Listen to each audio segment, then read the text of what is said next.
Okay, so Veronica, you were saying that one thing that helps you to teach all kinds of different subjects within the mind body therapy world is that it all seems connected to you. Yeah. And it can, and the metaphor you have is what? So the metaphor I had was I said it's like, you know, I'm kind of a big picture thinker, and it seems like there's all of these different things happening that aren't connected.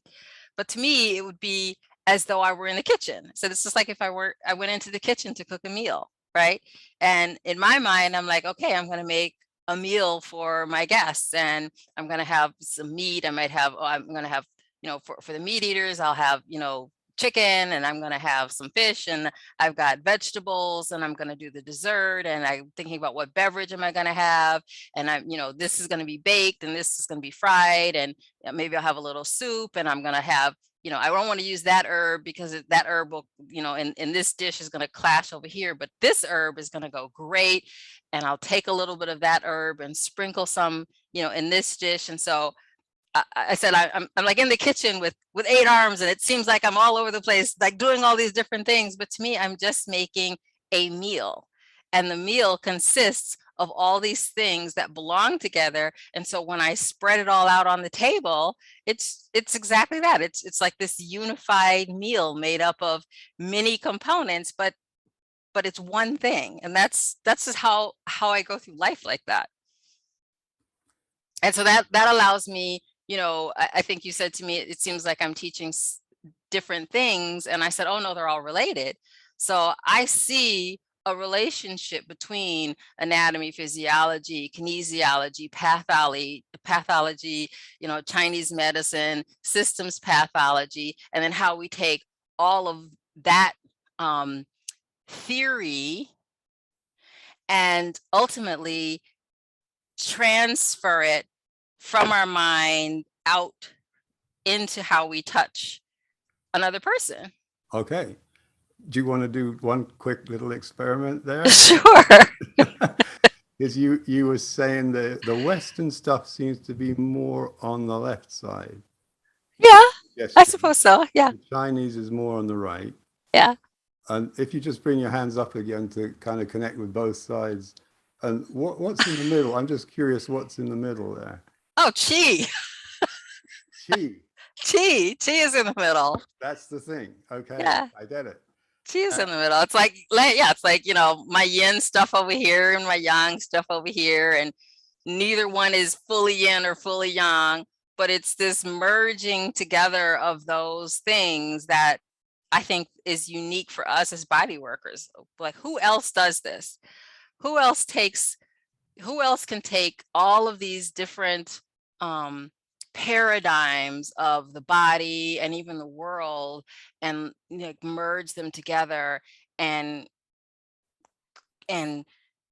help another person have transformation? I mean, only we do it. Body workers, acupuncturists, I think especially body workers though.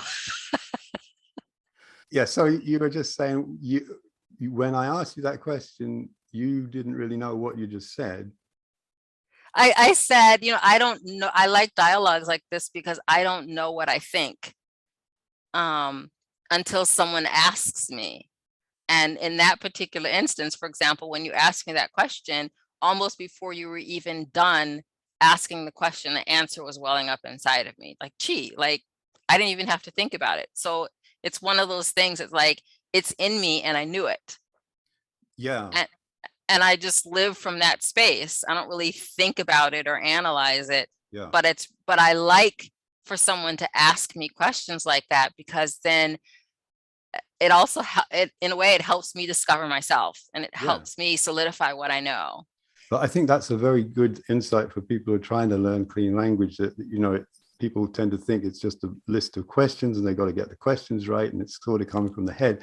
But actually, that sort of interactive, when you did your hand gestures, the thing that naturally came up for me was, well, what's in the middle there? And so I was already thinking that was kind of already in the field, and I didn't even have to finish the question before you knew what the answer was. Yeah. But that's kind of the connectivity that generates, I think, when you use a clean language process. Yeah, I forgot that you asked me that when you went like this. That you said when you did like this, and I was like, oh, no, yeah, chi, that's it right there. Yeah, It's right yeah, there. yeah. And just to come back to your beautiful metaphor of the meal, one thing that jumped out at me when you said that was they're guests. They're not Yeah. students, they're guests. Ah, Is there anything else about that? These people are guests at your meal who are studying. I guess the concept of a guest.